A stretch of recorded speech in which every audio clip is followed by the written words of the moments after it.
रुक जा, डाउनलोड तो होंगे। ये वो सर्च करने के लिए कह रहा है।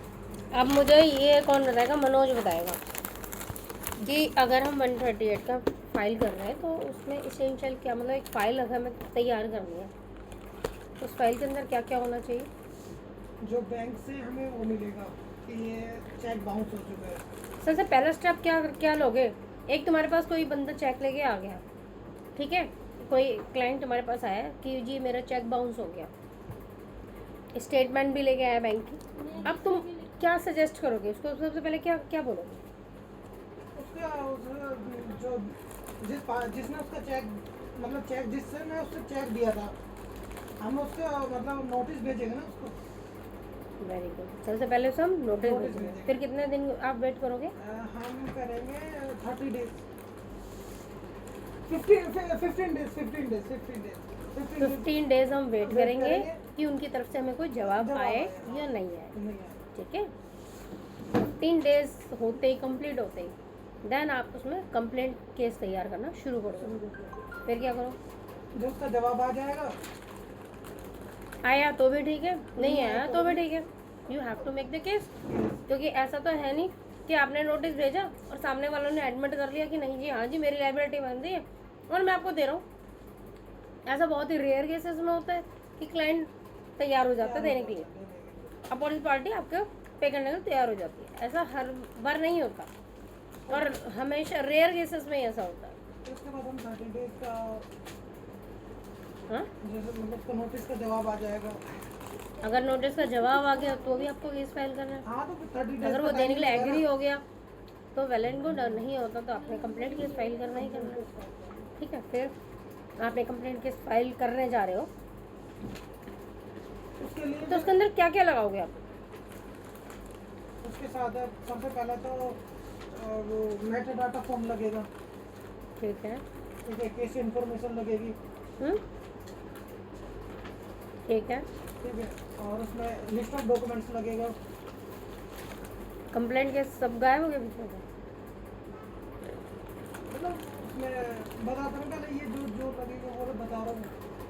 उसमें आपकी कंप्लेंट, केस इन्फॉर्मेशन लगेगी हाँ, कि कौन से डिस्ट्रिक्ट में जा रहा है, कहाँ जा रहा है, ताकि आप उसकी इन्फॉर्मेशन को देख के आपकी फ़ाइल उस जज के पास लगाई जा सके।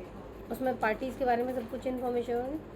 फिर उसके बाद आता है Meta data form. Meta data form आपने लगाना, उसके अंदर सारी चीज़ें लिखी होंगी कि आपने लोन किस लिए लिया, कौन सा लोन लिया, कितनी ड्यूरेशन थी, कौन सा चेक है, कौन सा बैंक है, everything is declared in the Meta data form. Complaint आएगी। उसके बाद आपका कंप्लेंट केस, जो आपने कंप्लेंट केस बनाया, कंप्लेंट आ गई आपकी 138 की। उसके साथ ही 138 के साथ ही आपको प्री समनिंग एविडेंस जो होता है ना, एविडेंस की कॉपी जो आपकी जाएगी वो साथ ही जाएगी, साथ में ही जाएगी। उसके साथ आपकी लिस्ट ऑफ विटनेस, आपका एविडेंस की कॉपी, ठीक है, और उसके साथ फिर आपका list of document. List of document के बाद लिस्ट ऑफ डॉक्यूमेंट में जिन जिन कागज़ों का जिक्र होगा वो कौन कौन सी चीज़ें होंगी।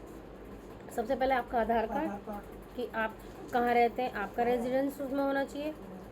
उसके बाद फिर उसमें आपका आएगा चेक जो बाउंस हुआ है, ठीक है, वो आगे पीछे से फोटो स्टेट करा के, ओरिजिनल ही लगेगा वैसे, फोटो स्टेट करा के आपको अपने पास रखना पड़ेगा।